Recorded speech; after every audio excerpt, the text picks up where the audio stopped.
Hello and welcome to Hoop 7's Basketball Hustle for another week.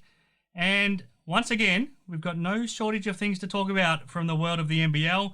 It was a massive round 14 of action. We saw really good wins for a lot of the top teams. Melbourne United, Perth Wildcats, Illawarra Hawks, Sydney Kings, all impressive. Now we've got a round 15 to look forward to, which includes Melbourne United playing both the Perth Wildcats and the Southeast Melbourne Phoenix. We saw some interesting shooting across the weekend though, some drama involving some of the other teams, and including some big-name potential recruits that might still pop into the league. And we'll catch up with the former co-host of Hoop 7's Basketball Hustle when Damian Martin joins us as well. So that's going to give us plenty to talk about. I'm Chris Pike, looking forward to catching up with my co-host again right now, who unfortunately finds himself in isolation. Cody Ellis, thanks for joining me. Thanks for having me again, mate. Even though we're not sitting across the table from each other today. Lots to talk about, lots going on, and starting to get to the good end of the year where we start figuring out who's really keen to make that push for finals. Lots of good stuff going on. Yeah, we get to that point where sort of there's around that 10 games left for most teams, so it's the business end. But before we get to basketball talk, Cody, how's isolation treating you? I think Lauren and Chase might be starting to get sick of the sight of you, are they? Yeah, I think so, mate. It's awful. It sucks. But look, I'm on day 3 now, I think. Yeah, close contact from training on Sunday morning. Unfortunately, the teammate that got it, I was on their team, and we're in huddles a lot and face to face a fair bit. So I erring on the side of caution and figured I'd isolate as well, just to make sure. Couple of the rat tests come back negative, so think I'm in the clear, but better safe than sorry, mate. And it probably means a week off training as the season gets closer, as we talked about last week for the Warwick Senators. Yeah, mate, it does. It does, unfortunately, for me. A few of the guys weren't really a close contact over the weekend, which was lucky. But talking to Corbin Rowe last night, he was saying that there was only, I think, 7 or 8 people at training again last night, unfortunately. So Trig is now 2 for 2 training sessions without having enough to actually scrimmage properly.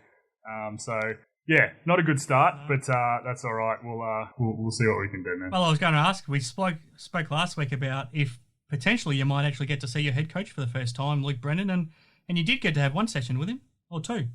Yeah, we did, mate. And we had 8 of us training because of sickness and work and all that sort of stuff. So, yeah, look, we still got a lot out of it, which was really good.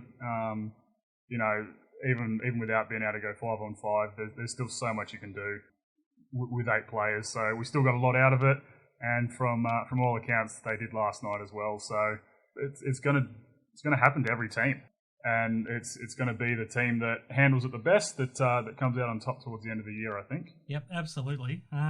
So let's hope the rest of this isolation period goes well for you, Cody. And next week, we hope you're back to normal and we're both together. But we're making do for this week. And we're going to catch up with Damian Martin, the man who you replaced. And we got an upgrade here on the show with our new co-host. But you're looking forward to having a chat with Damo? Yeah, it'll be good, man. It'll be good. Haven't spoken to him for a while, so it'll be good to catch up. It will. So we'll get to him shortly. But before we do that, plenty to get through from this last round of NBL action, Cody. Before we actually talk about some of the ramifications from what we saw on the court, it's great to see how far the NBL has gone with embracing Indigenous Round. And, the artwork on the jerseys is fantastic. The artwork on the basketball they're using for this round is fantastic. But it's just how far they're embracing Indigenous culture, both Aboriginal Torres Strait Islanders and the Maori culture from those that are from New Zealand. They're doing a lot of great work. And I know you were part of the sort of formative stages there in Illawarra, but you must be really happy with how far it's come. Oh, man, it's been awesome. It's been really cool to see how far they've progressed with it. It's crazy that it's taken this long for it to happen, but I think the NBL has done an amazing job pushing it forward and making it such a well-known thing. The best part of this round so far was seeing the stories behind all the artwork and listening to the artists, what they put into it and what the meaning is behind what they were drawing. And it was really cool. It actually made you engaged for halftime, which is not usually a thing. So yeah, no, it was really good, and far out, how good did all the jerseys look? Fantastic. I mean, the artwork on all of them was terrific, but some of the colours as well. I mean, that Phoenix jersey with that green was just brilliant. Even the breakers in red. It was strange seeing them in red, but it was a really striking design. And I like the Illawarra Hawks probably almost better than all of the rest.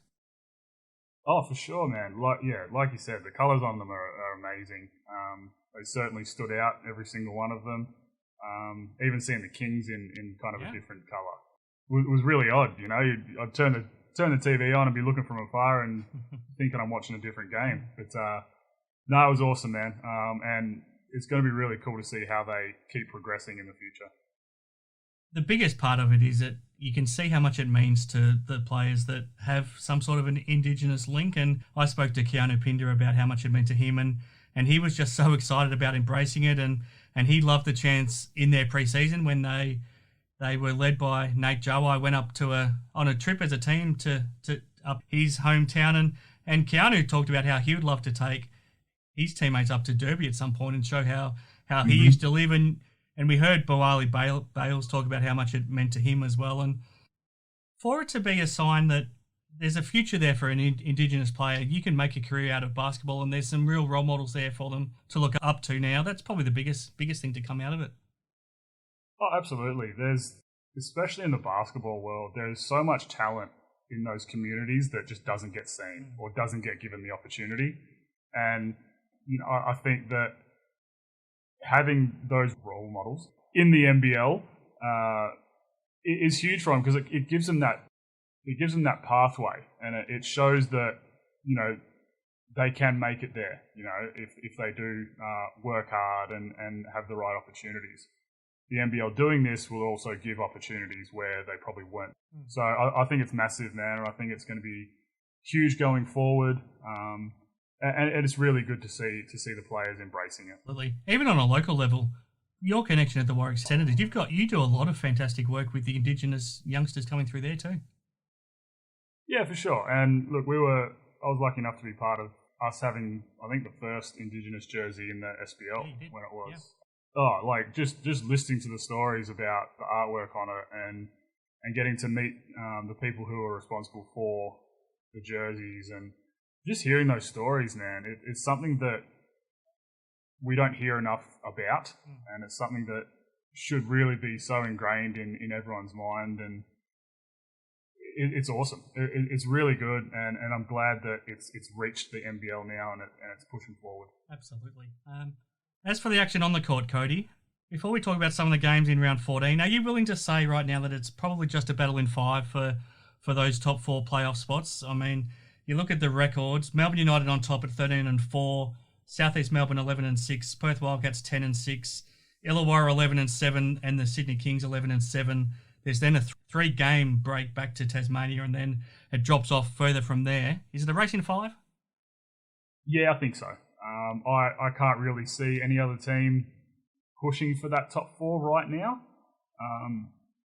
I mean, look, like I said, each team's probably got about 10 games left. Yep. So there is a chance. You know, injuries are going to play a big part. COVID's going to play a big part. You know, it's going to be who's healthy. But I think it really is just a race of 5 right now, and it's going to be really interesting to see who snags that 4th spot. It will be. I mean, there's going to be one of those 5 teams has to miss out. I mean, yeah, the Perth Wildcats playoff streak is not guaranteed of continuing. Oh, not at all. Not at all. It's really hard for me to pick because it just changes each week. Yeah. You know, I had almost written off Illawarra with the way they've been playing, and then they come out this weekend and make a statement. And yeah, look, the Kings are rolling right now, but you know they've got to prove it against some of the top teams consistently. Yep. So yeah, it's going to be really fun to watch these next few weeks and see how it all plays out. Yep, it sure will be. Okay, let me run through the results quickly of round 14, and then we can dig a bit deeper into them. So it started Friday night, and the Adelaide 36ers, this was a lot of fun because simply of the Mitch Creek and Daniel Johnson battle, but the Phoenix were too good for the 36ers, winning 83-76. Then on Saturday, we had a couple of games. Firstly, probably just about the ugliest game we saw of the season so far, but the Tasmania Jack Jumpers got the job done, beating the New Zealand Breakers 66-62. Next up on Saturday, Melbourne United, too much depth in the end for the Brisbane Bullets, 95-83. And then on Sunday, Perth Wildcats, too good for Adelaide 36ers, 92-73. Sydney Kings kept their form going, beating the Cairns Taipans 98-88. The South East Melbourne Phoenix then lost to the Illawarra Hawks at home. This was a big result. The Hawks winning 83-77. And then on Monday night, another not pretty from a Breakers point of view. The Brisbane Bullets 92 winners over the Breakers 74. Let's start with the Sydney Kings again, Cody. We talked about Xavier Cooks and Jaylen Adams last week and how well they're going. They probably got even better again after that game against Cairns. Is that the best 1-2 punch in the league right now? It's certainly up there. They've been the most consistent, I think, right now. I mean, if you're talking about 1-2 punches, it's hard to go past Bryce and Vic. Yeah. But we're good to start the season. They've had a bit of a patch in the middle. They've had games here and there where they've been good, but I think Cooks and Adams right now are both absolutely rolling. And, geez, how many dunks does Zave get just from Adams driving and dishing? But he's also now also the putback slams on the offensive rebounds is now becoming a trademark of his too. Yeah, he is. It's one of those ones. I think it was on halftime. I think Adams drove and threw it kind of high off the backboard. Yep. It looked like it was a bit of a play. I don't think Adams was actually trying to score it. I think he was trying to get that ball off the board to Zave because he saw his defender come across. And, you know, that wouldn't surprise me because he's such a smart player. And you're right, seeing Zave go up and get those now, just that bit of extra confidence with all those little easy dunks to start the season.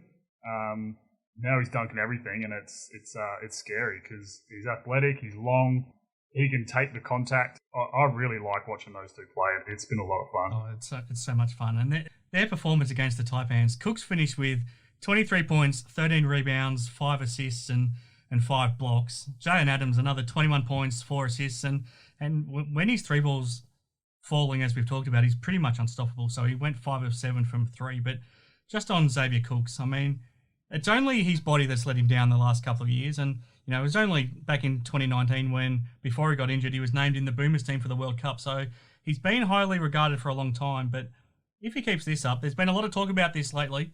Could you see him in the NBA this time next year? That's a tough one. I think he needs to get his shot a bit more consistent. But look, the way he's playing, it wouldn't surprise me at all. I think he'll get that summer league call up again, and he should be going in with all the confidence in the world. So, you know, it wouldn't surprise me in the slightest, and I kind of hope it happens for him, and it'd be awesome to see him move up into that next level, because he's certainly got all the tools for it. Yep, he sure does.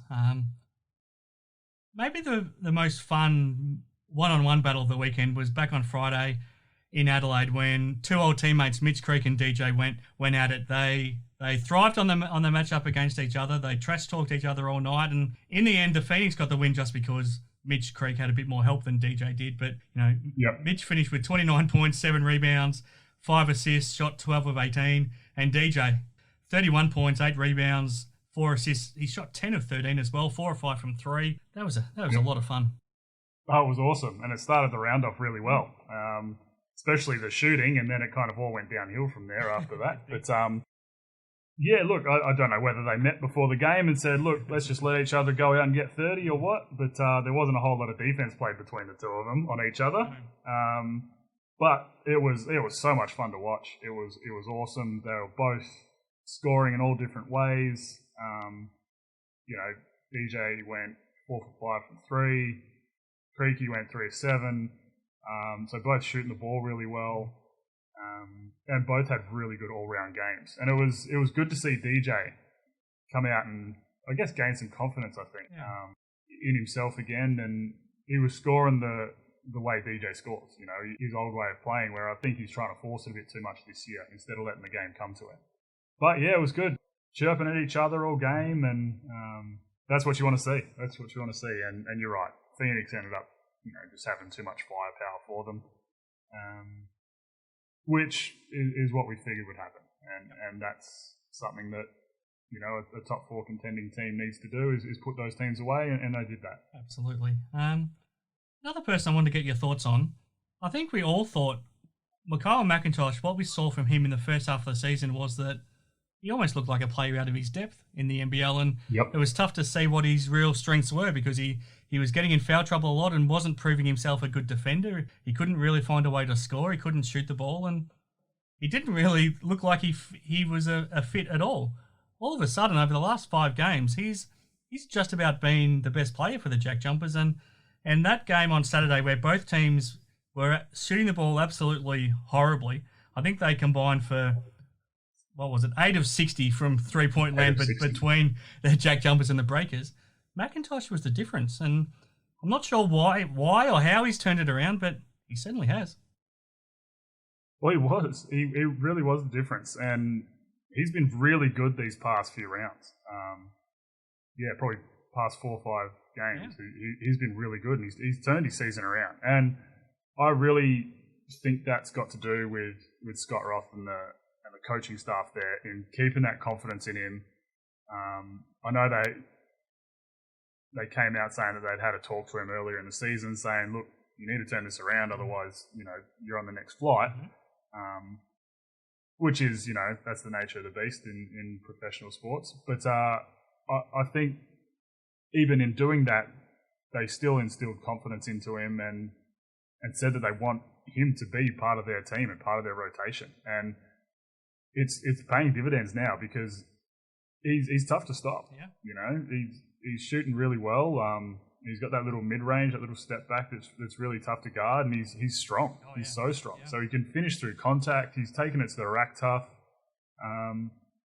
And, if he can stay out of foul trouble on the other end, then I think he becomes a focal point for them, which is really just going to open up their shooters.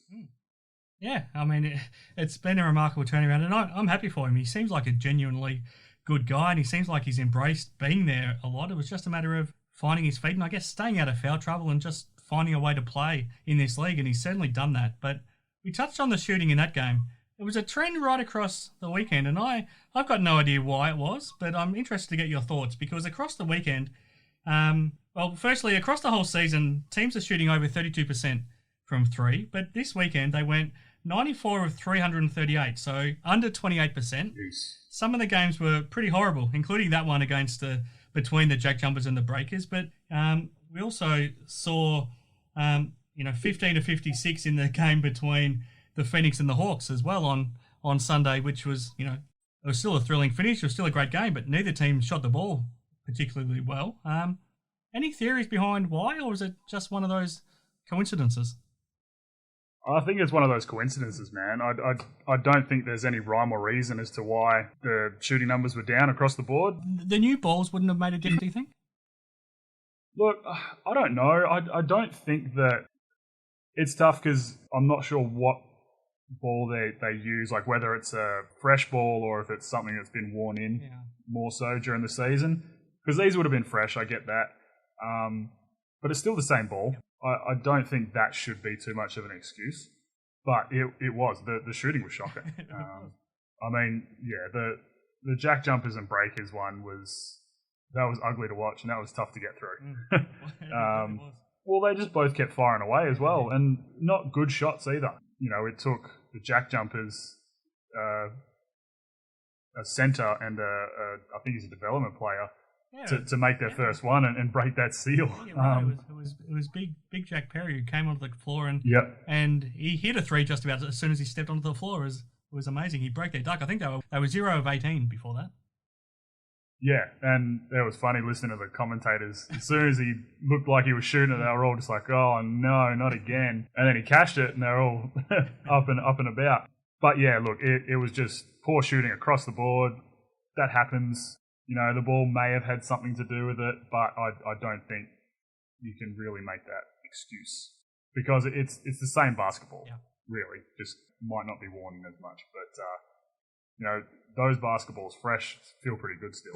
And 2 players that didn't have a problem shooting were Bryce Coddon and Todd Blanchfield in that win for the Wildcats against the the 36ers on Sunday as well. And gee, it was good to see Blanche catch fire again. He's had a quiet couple of weeks, but he hit 4 of those threes all in that first quarter, and it's fun to see. I mean, they're a different team. We know how good Bryce and Vic are, but if they've got that third scoring option, they're very tough to stop. Oh, definitely. And I've always thought that the Cats are going to go as far as Toddy takes them, because Bryce is going to get his, Vic's going to get his. It needs to be that third person that kind of breaks the game open. And, I mean, Todd did that. He had, 17 in the first quarter, I think it was? Yeah. Just playing awesome. Playing aggressive, hitting his little one-handed jump shots inside the key. It was really cool to see, just because I feel like he's been a bit down on confidence, and you see games where he's almost scared to shoot it sometimes. And that's not Toddy Blanche. He's always been that confidence guy. Sees 1 or 2 go in, and then he's tough to stop because he's tall. He's 6'8", he's tall. He can get his shot off quick. He's strong. He's smart. Hopefully this just helps him in the next few games coming up, and he can come out and start playing really well for them. Because then, that makes Perth a really scary team. Yeah, it really does. And that was an interesting game as well. Kind of felt like Adelaide was never in the game. Perth started 15-2. The 36ers without Cam Bairstow, which was a big blow after he got hurt on Friday night as well. And then his replacement in the starting lineup, Kai Sotto, got hurt early as well. So they went very small. I know they didn't have their coach, CJ Bruden, but Jamie Pellman did what he could. But I don't know if it sets the right trend for the game when you have both imports starting on the bench, and then you start like they did horribly. And even when Dusty Hanners and Todd Withers come on the floor, they're trying to play catch up. I kind of feel like they missed the boat just right from the start in that game. Yeah, a little bit. It's a tough one because they've both not probably had the seasons we thought they were going to have so far. Hanners has been decent lately. And I think Withers has been all right lately as well. Yeah. But whether they're trying to make a statement with that, or if they're trying to get some sort of firepower off the bench, because, I mean, once they sub, they're not a whole lot there. But you still need to be able to start the game and keep in touch, when you're bringing people off the bench. So I think it was 15-2 to start with for Perth, and you're right, once they come in, then they're playing catch-up, straight away. And, you put a guy like Withers on Todd once he's starting to do his thing and starting to get hot, and he probably negates that a little bit just with his length. Yeah. But, by the time they got on, he was already off and running. So, yeah, it's a tough one. It's a tough one. And, Adelaide are just not in a good position right now. It's got to be frustrating being part of that squad and that team. Just so many injuries and stuff not going their way. Bairstow was playing really good ball and then getting hurt again, and then getting Soto out again is huge, and they're not having any luck in the bigs department, I'll tell you that much. No, they're not. And we'll talk about their potential replacement as well, who's certainly not a big if it's the man that we hear it's going to be. But I want to ask you about Dusty Hanners, because I actually think he's playing well. I know he might be a liability at times defensively, and that might be why he's getting no faith shown in him by the coaches. But in a game where they needed someone to come out and catch fire, someone who could match the shooting that Coddon and Blanchfield were giving, he played less than 15 minutes in that game. He actually played okay. He was 10 points, 5 of 10 shooting, but to only play 15 minutes when he's actually playing well, and you've lost 2 of your big minutes players in Soto and Bairstow, I just don't get it. Yeah, it's an interesting one. I think that you're right. He can be a bit of a liability defensively. It's all well and good if you go out and score 20, but if you give up, 25, then you're in the negative. Yeah. So it's a tough one. But you're right. A team that doesn't have, especially with bigs like Bairstow and Soto, they don't have a whole lot of firepower. I think Hannah's, you're right, he's been playing really well lately. I'm not sure why he only played 15 minutes. Especially when they were down a fair bit. I think that's when you can chuck him out there and try to get his confidence back up, or put your confidence back into him a bit. It's tough with no CJ. You got Bellman there. doing all he can as an assistant, stepping into that head coach's role. So that's a tough situation as it is, let alone being against the Wildcats, a really well drilled and well-oiled team. And yeah, I don't know. I think that they probably need to play him a little bit more, get him going as much as possible. Because if anything, it's going to help, get DJ those little dump downs or those offensive boards and get his touch rolling again. And that's only going to be good for them. Yeah, you would think so. And at 5-11 now, what have they got to lose? So, I mean, right, just let him loose, I would have thought. But we'll wait and see. Another positive out of the weekend was some of the performance of the Next Stars.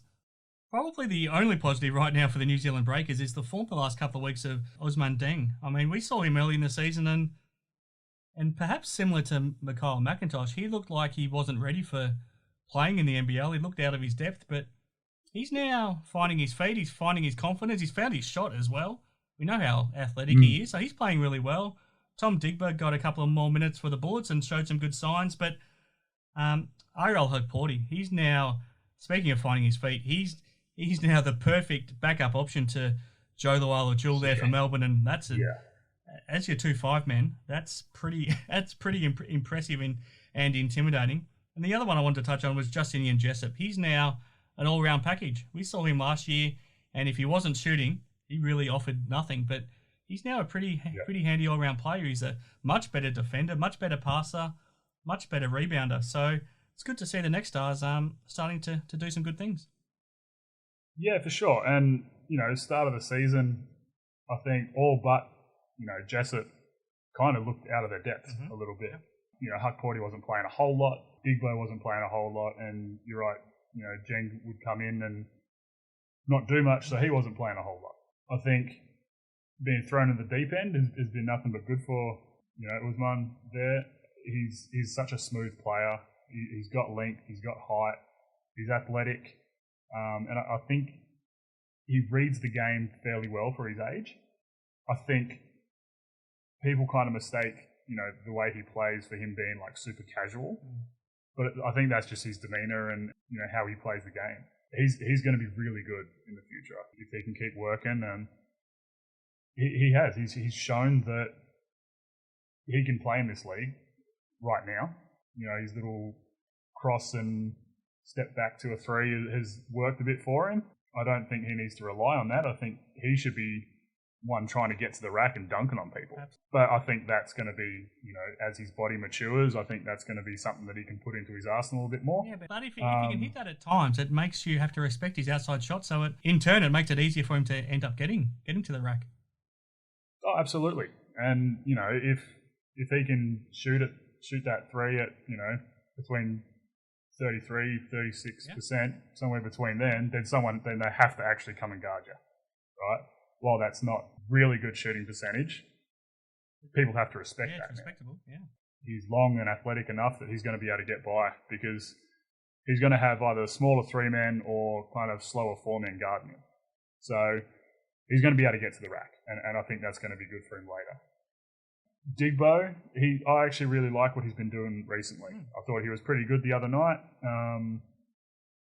Someone who I think could be really good defensively if he starts buying into it, just because he's long, athletic, and again, I think he reads the play well defensively. And I think without Sobes, he's been giving him more minutes. Yeah, and I think that'll come. Sobes is out for a while now. I think they're going to have to play him a lot more, which will be really good for his confidence. He had a couple really good takes on the offensive end, and you can see that is starting to pick up a little bit, just because they have to. They have to have him come in and do something. With Sobey out, that's such a big chunk out of their team all round. They've got to make up for it in other areas. We saw Cady over the weekend pick it up massively for him. But I think, Digbeu as that young guy can come in and be that spark for him, which would be really cool to see. I'm hoping that he keeps getting that time and he comes in with confidence and just goes out and plays the game. Yeah, for sure. Couple more things I want to touch on, or one more thing I want to touch on, and then we'll move on from round 14 or get to our votes and awards for this week. Cody, the New Zealand Breakers and the Cairns Taipans, neither of them can take a trick. So you have a look at the Taipans, and they And they get Courtney back, they get Jared Kenny back, but then at the same time, they lose to Jim McCall. They tried hard against the Sydney Kings, but they came up short. And then the Breakers, they get their captain back finally. Tom Abercrombie makes his return, but at the same time, they're still without Yanni Wetzel, still without Will McDowell-White, and then they also lose Hugo Besson. I mean, neither of them can take a trick, can they? Not at all. And it really sucks because you're trying to string a season together, and luck plays such a big role in basketball, and that's something that, or just in sports in general, that's something that I don't think the general public really understand too much. It's always just like, professionals, should be able to come through that. But you look at the Breakers, you're missing 3 starters really. Yeah. In Wetzel, Besson, and McDowell-White. That's massive. You basically lose your starting unit, and then you've got your leader in Abercrombie, who hasn't played all year, finally come back. Limited minutes, still trying to find his feet. Hasn't played a game, and game fitness is completely different to training fitness. It's tough. He's out there as someone who's been part of really successful teams for pretty much his entire career, and then coming out there and trying to be a leader to a bunch of just really young guys.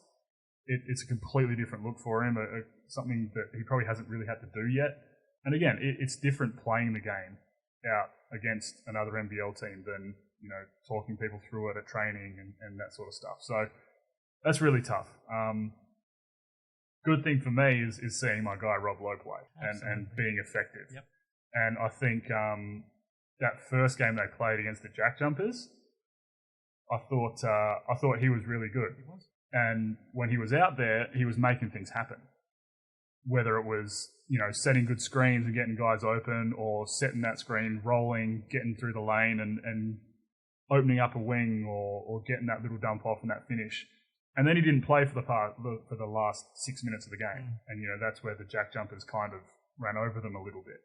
I'm hoping that, they can still have him in that lineup even when the starters come back. Well, you got Wetzel coming back. We've talked before. There's no reason why Wetzel and Rob can't play together. No, I totally agree with you. And look, Rob's not having his best shooting season. Admittedly, he hasn't played a whole lot this year, but to start the season, he wasn't his usual sniper self from the 3. Yeah. But people have to respect him. You can't just leave him open, because he is going to start hitting him. And then once he starts hitting him, it's going to be a long night, because you got 4 or 5 men trying to guard a 7-footer popping. It's massive. And then you got Wetzel inside. So there's no reason that he shouldn't be playing, because he makes stuff happen for them. And a team that has won, I think it's 4 games. Yep, they're 4-13. Why wouldn't you be playing? Yeah.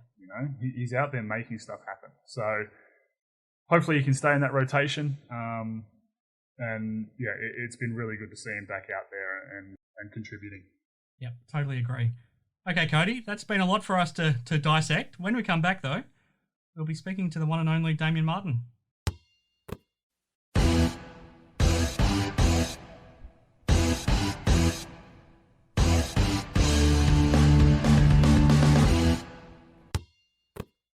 Okay, back on Hoop 7's Basketball Hustle. We're about to be joined by Damian Martin any moment now, but before we get to him, Cody, let's have a look at our Galen Award winner as the best team man in the NBL for round 14. And there's some good nominations again.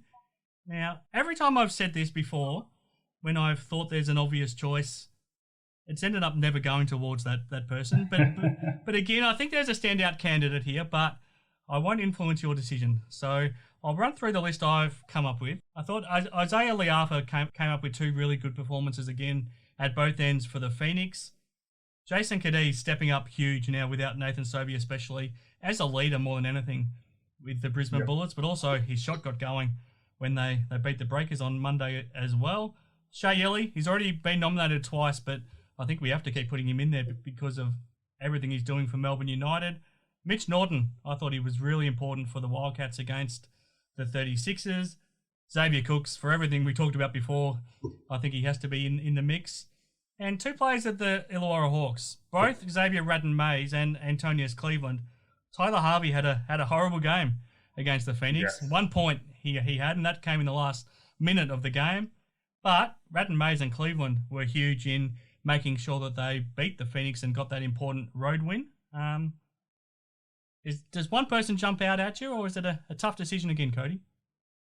Look, I think every week it's been a tough decision, which is great because it means people are stepping up. Mm-hmm. And look, for me, it's a toss-up between two.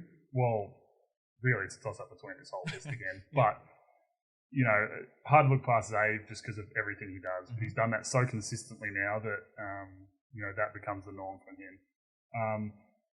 Jace Cady has been absolutely massive for Brizzy. Yeah. I think, especially as that leader, now that Sobes was out, that vocal leader, that court leader, that off-the-court leader, and then seeing his shot go down, a few times over the weekend was massive. He started that, I think it was a third quarter with he did. like 9 or 10 straight points and in like 60 seconds. Yeah, it was 2 threes and then he got an end one too. Yeah, and blew the game wide open, and that was the game then in 60 seconds after halftime. And that's something that he can do, and that's something that I think that he needs to keep doing now that Sobes is out for Brizzy to be a team that is going to push other teams and hunt for those wins and try to push for that 4 as tough as it's going to be. But I think for me, Antonius Cleveland this weekend was huge.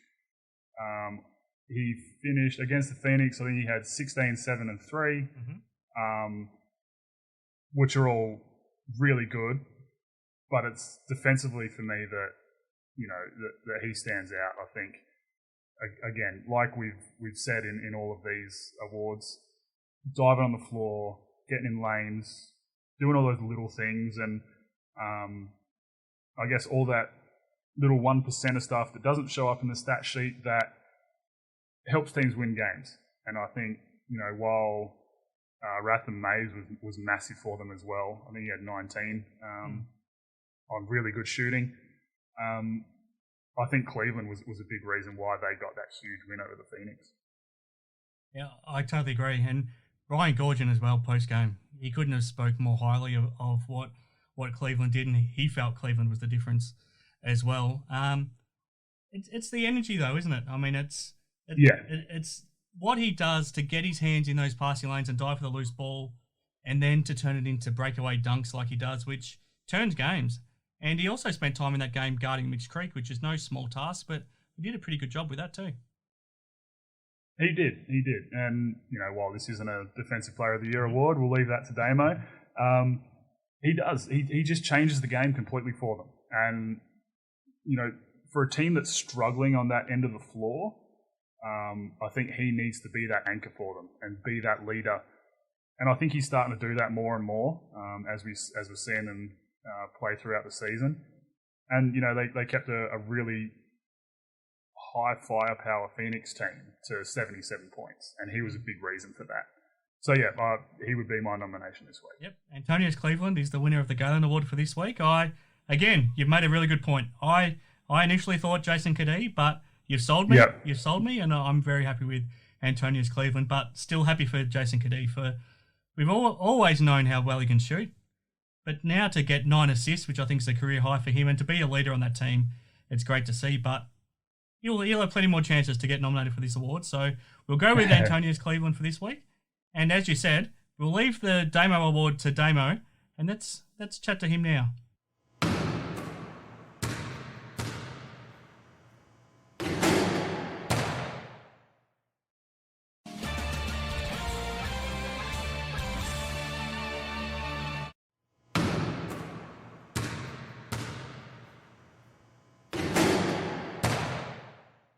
Okay, now a familiar voice on Hoop 7's Basketball Hustle. He was a co-host for a short time before he got a better offer, but there has been, sometimes known as the 6-time champion, the 6-time best defensive player. Damian Martin, thanks for rejoining us here on the show. Oh, thanks for having me back. You've been ignoring my phone calls for weeks now, so I'm glad that I finally got through. And the man that has replaced you on the show, Cody Ellis. What comes to mind when you think of Cody and the battles that you had with him over the years? Well, one, he's doing a much better job than I ever did being able to co-host with you, Pike. So it's great having Cody on the show and hearing his feedback and input, and his basketball IQ definitely comes through the airwaves. So, when it comes to Cody, you just knew that if you gave him any room, there's a good chance he's going to drain a three on your head, and he was always going to be physical as well. So, I'm sure he hates comparisons, but pretty much our game plan on Cody was very similar to how we assume people had a game plan on someone like a Jesse Wagstaff. So, very good pick and pop player. Knew he was going to play at 100%, go for every 50-50 possession, and not take any shortcuts. So, yeah, very, very talented player. And obviously, with the surname that he carries, certainly lived up to that name for sure. I'm sure you probably hate that comparison, Cody. I mean, it's hard to hate a comparison to Jesse Wagstaff, man. But look, appreciate that, Damo. Obviously, had plenty of battles against you guys. You guys probably won more than I got to win, but that's all right. No, I always loved battling against you guys. It was always lots of fun, whether it was in the jungle or over east. But it was always a tough battle. And it is funny because I dare say, because I know Bevo was really keen on getting Cody in with us. It's just that at the time, we had Sean Redditch, who was probably top 3 power forward in the league, and Jesse Wagstaff, who I think in his prime was top 4 or 5. You look at Mick Lacona, Sean Redditch, they're probably 1 and 2 at the time, and then after that, Daniel Johnson was more of that centre position. So when I think of bigs, I think Jesse Wagstaff was right there. It's just that he chose to stay and happened to back up, the best point power forward at the time. Otherwise, Jesse probably would have started anywhere else, and Bevo would have done whatever it took to bring Cody in. So sometimes it's a matter of opportunity, and sometimes opportunity relies on timing, and it's just really bad timing, unfortunately, from a Wildcats perspective to trying to get Cody, because we were stacked in that position. Yeah, for sure. And that's something that I looked at coming out of college as well. Because, like you said, I'd spoken to Bevo. We'd been in contact a fair amount, and he was certainly interested in getting me in. And, that was always a dream of mine, was to play for the Cats, obviously. But, had I have come in, I would have been playing third, fourth fiddle. And, with a fiance and a little 6-month-old coming out of college, I probably had to take the opportunity that was best for me and the family, and that was Sydney at that time. And obviously, looking back, I'd probably make that same call every time, just to look out for the fans. But to be part of the Wildcats would have been amazing. And obviously, your guys' success was world record worthy, really, and still is. So it's something that I certainly don't hold against the Cats at all, because I knew how good you guys were in my position. Yeah, it was just one of those things, unfortunately. But I'm sure you don't want to hear about me talk about could have, should have, would have, had we had our conversation. Well, Damo, the reason you left the show here was because you now do a daily radio show on SEN with Paul Hasley. A couple of weeks into that now. How's it going? Yeah, it's good fun. And to be honest, because most of my background in radio has been all FM, when I was doing some of the different shows I've been across, I might ask 2 questions. It's a 4 to 5 minute segment maximum, and then you'll have 12 minutes of music. Being AM, it's the complete opposite. So it's 12 minutes of interviews and then about 4 minutes of ads. So we don't play any music. And the amount of prep and research that Hayes does every single day, because it's a 2-hour show, and like I said, a lot more talking than there's listening to music. It's been impressive. So I'm really, really enjoying it.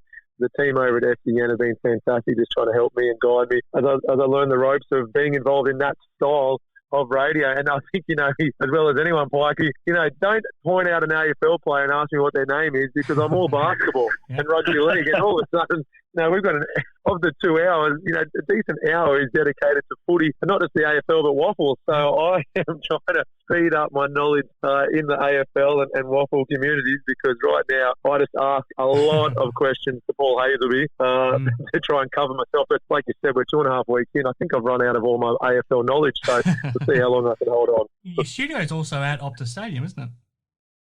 Yeah, it's brilliant. It's actually really exciting driving into the stadium. You just forget how big it is and how beautiful, and it's just one of those dream locations to be able to pop in. And once the AFL begins, obviously we're every day, Monday through Friday, so it'd be nicer when you got crowds walking in for an Eagles or Dockers game. I think that energy will become contagious. So yeah, really cool studio to be out of. Are you finding that you have to do a heck of a lot of homework, and how much time are you putting into that? Oh, yeah. No, I've got a lot of respect for Pikey because he'll be the first to tell you, I'd be saying, hey, can we do the podcast? Can we do the show out of your car today? Or can you meet me here and do it? And then from my end, it was very much off cuff, whereas Pikey put in a lot of work. And then not only in the lead up to it, but then obviously cutting it up, editing, making sure it got to the podcast and sounded good. So, yeah, no, I am trying to get there an hour and a half before each show. We do have a little group chat. So pretty much once the show finishes, we're straight on to who do we want to get in the following day, what topics do we want to cover, so on and so forth. So, yeah, it is great. It's one of those things I always have enjoyed being a part of in a small, 1 hour here, 2 hours there. But now to have it as a full-time job, it's something I'm embracing and hopefully can hold on to for a long time. Love it. How are you juggling everything else? How are things on the home front? How's your real estate business? How's everything else going? Yeah, well, funnily enough, I don't think our real estate business has ever been busier, and that's the beauty of working in a team. So Jonathan Clover, who I, was fortunate enough to have a few people to choose from when I got my certificate in real estate, he has been brilliant. I used to compare him to, the Bryce Coddon in real estate. Just absolutely loves it, the way I loved basketball, but has a knowledge and an accurate skill for it, similar to someone like a BC. So he's been fantastic. My wife helps out at home opens, and we try and schedule, the appointments I need to be at around radio, and then obviously on weekends I'm completely free to do home opens as well. So radio and real estate seem to be working well right now. But if you ask Jonathan for his thoughts on it, he's probably like, I'm doing more than he is. But I appreciate the help he's given so far. Now, another bit of side business you've got is with Everlast Drinks, and they bring us the Best Defensive Player award, obviously, Damo.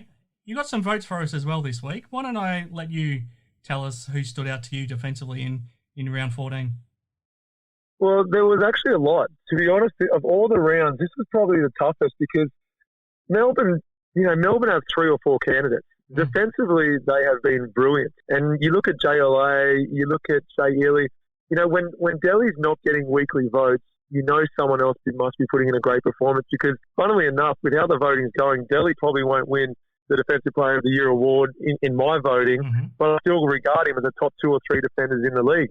It's just that, JLA is getting so many block shots, so many defensive rebounds. Shea is diving on loose balls, getting deflections, getting steals. There's probably 6 guys within the Melbourne team that are stealing votes from each other. So, Melbourne in particular, I think, have been the standout as a team.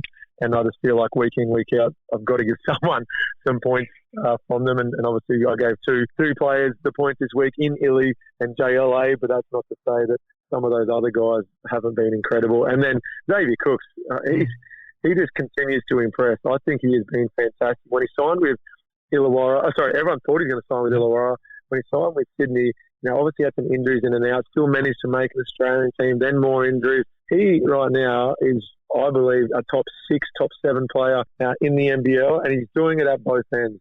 And so that's why he continues to impress me at the defensive end with the energy, the block shots, the rebounds, getting out and just, denying guys who in that same position kind of don't mind being a little bit physical, but rarely do you see kind of that 3, 4, sometimes small ball 5 denying. So his guy not even getting an opportunity to touch the ball.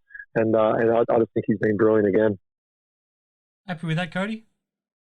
Yep, absolutely. It's hard to argue against one of the greatest defenders of all time, mate. McCarron, like Mitch McCarron, he had 5 steals, I want to say, and anytime you can handle, keep opposition opponents well below their averages, you're doing a good job. Sunday Dech is still a great defender. But all these guys, there's just not enough room. I wish you could give me 10 guys to vote for each week, and then I'll probably sleep a little bit better at night. I want to get your thoughts on the Redditch Player of the Year award, Damo. Would you be surprised to learn that in the votes by this scoring machine, Bryce Coddon's now no longer the leader? Jaylen Adams has overtaken him.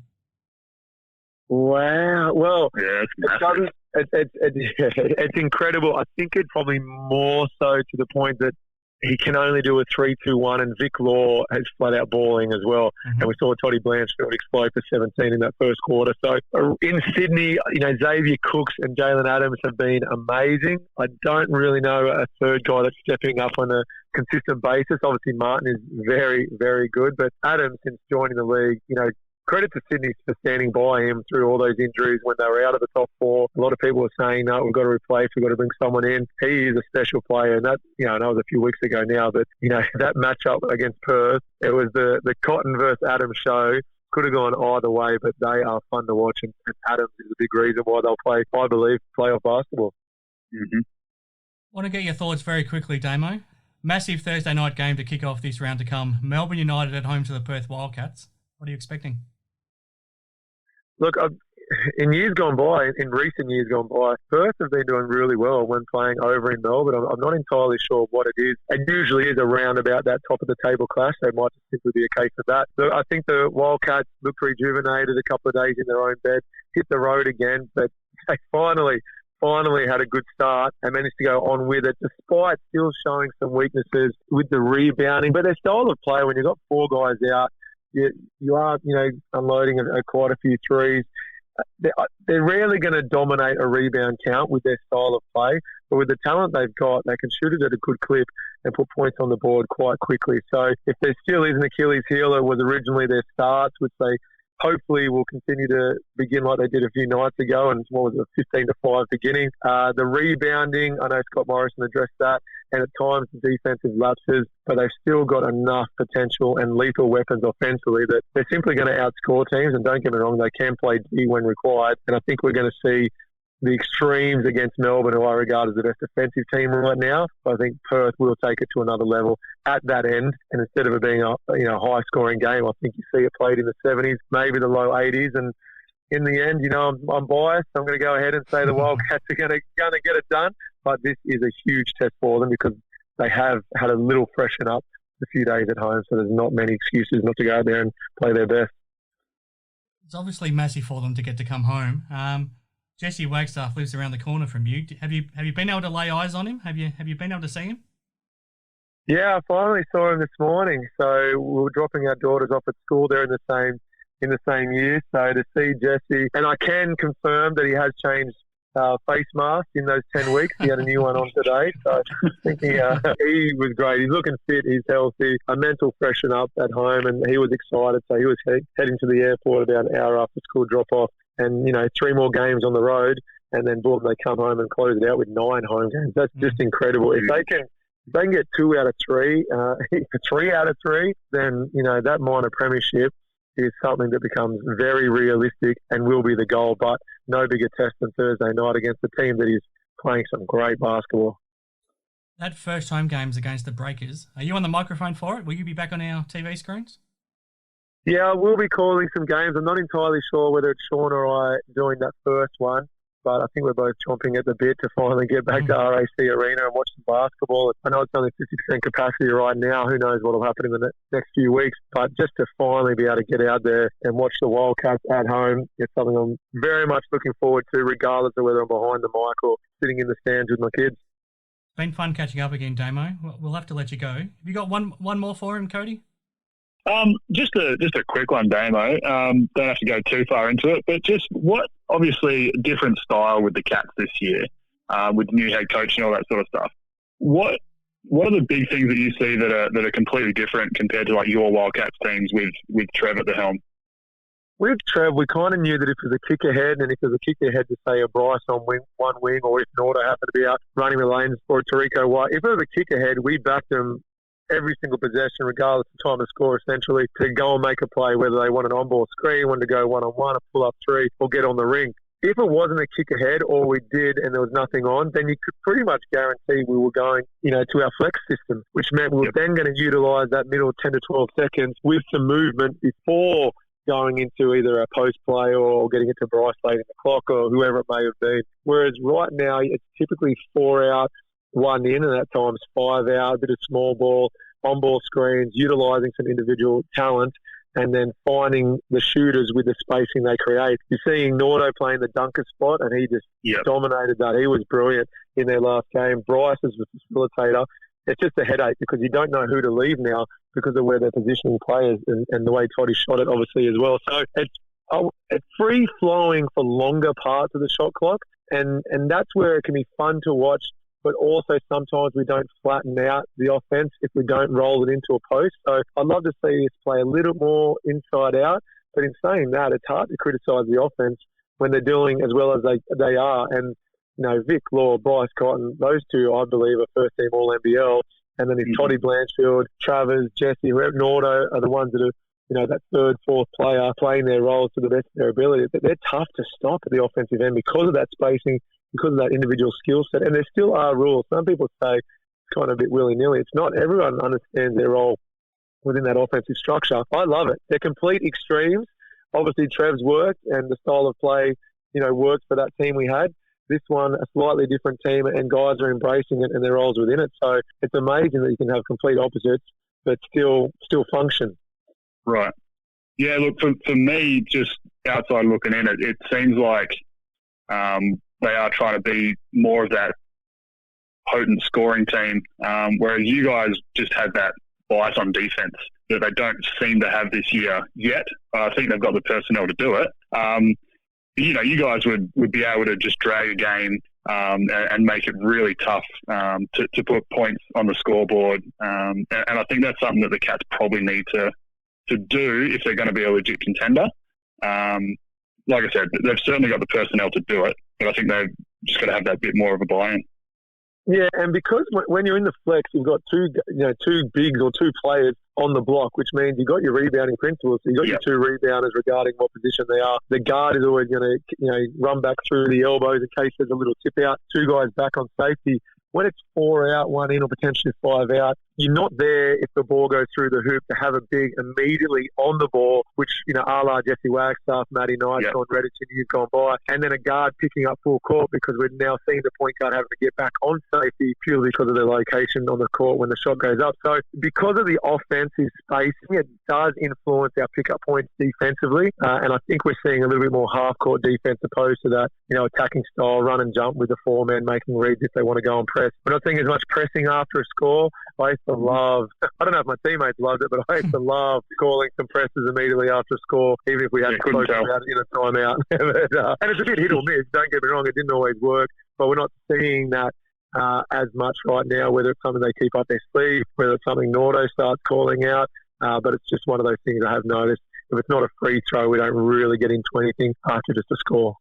Yeah, for sure. It was always a nightmare with you and Jesse or you and Sean coming across the double in that backcourt. That was always very frustrating. And yeah, look, it's got to be tough. Obviously, different system. So, like you mentioned, you don't have that big up and on the ball straight away. And, 90% of the time that was Jesse, and he was so good at that sort of stuff. So just dragging him a bit further away from the ringer makes a bit more sense.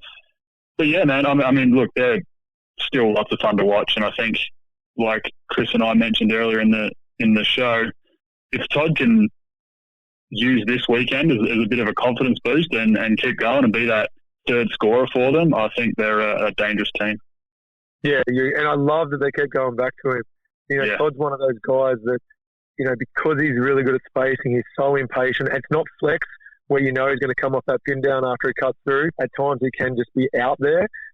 With Vic and Bryce having the ball in their hand. But in that first quarter, they just kept going back to the well, and he was incredible. And then Vic does his thing in the third. Bryce threw out to finish with 27. That's the balance you want to see, and Todd's very much capable of being that on a consistent basis. Absolutely. I could keep listening to you two talk basketball all day, but we need to let you go, Damo. It's been fun catching up with you again. I'm glad you can still stay involved with us here on the show, and we'll do it all again in a few weeks' time. Absolutely. No, count me in, and thanks for finally picking up my phone calls. I'm sorry that I abandoned you. I left you, but you're in better hands. So thanks for having me on, guys. Thanks, Damo. Thanks, Damo.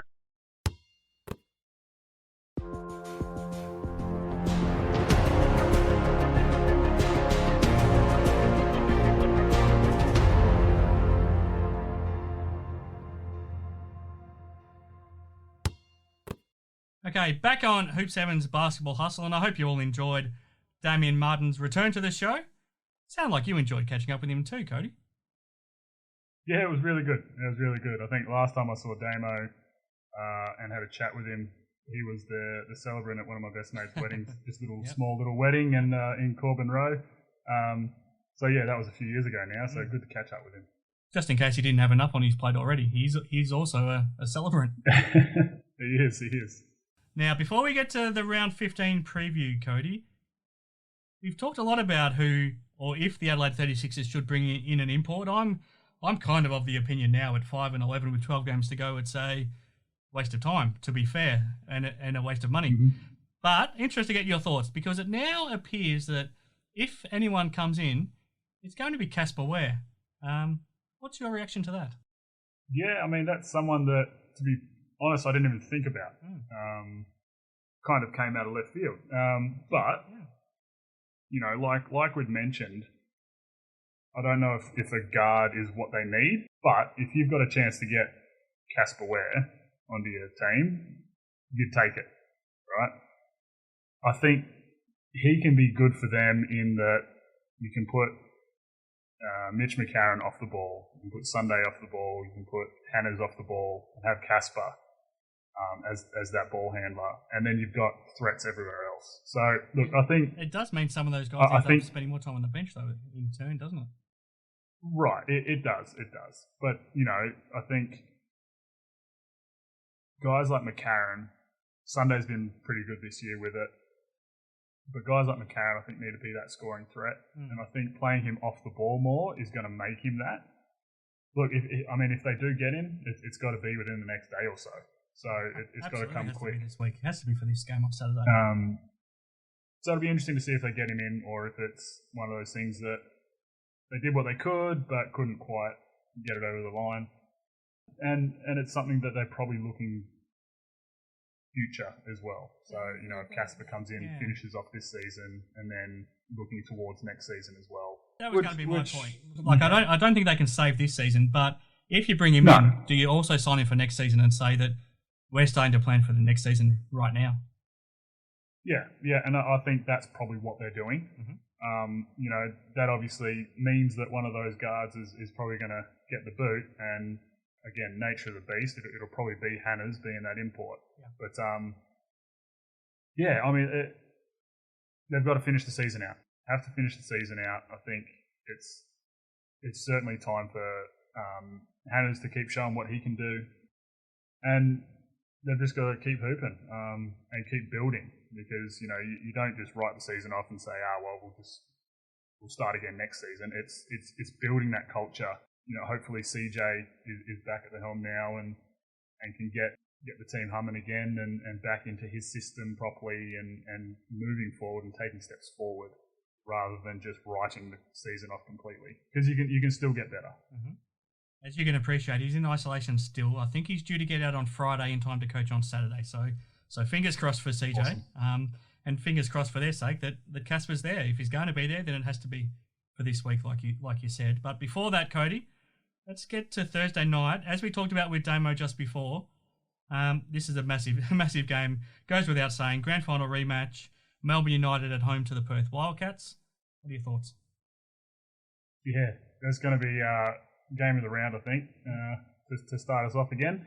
So, a tough one. You know, like we'd mentioned, or like Damo had mentioned, Melbourne are just so deep defensively. And I don't think Perth quite has that bite yet. I think it will be a bit of a lower scoring game, definitely.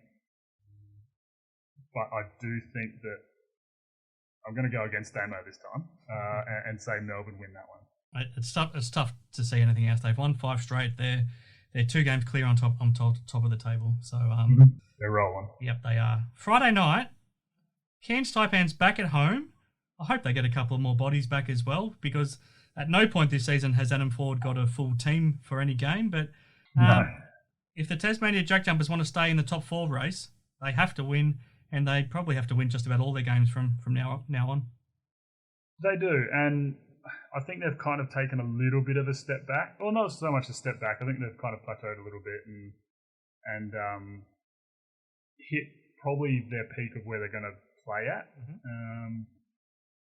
But you're right. If they want to stay in touch with that top 4, they've got to win out pretty much. And Cairns is one of those teams that has just stayed hanging around when they play.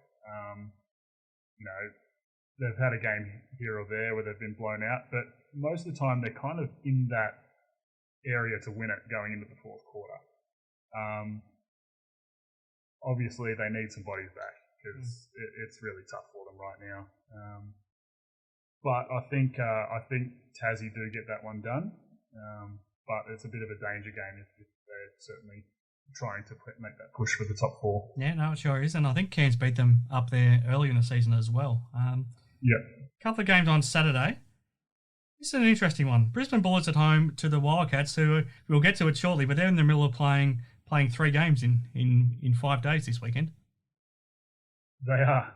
They've got lots to do in a few days, so which is good. And again, being that rejuvenated and light at the end of the tunnel once again of coming home after this little five-day stretch, being able to play at home for pretty much the rest of the season is huge for them. Brizzy playing well, tough without Sobes, obviously. I think, Jace stepped up massively for them. I think Digbeu was decent for him.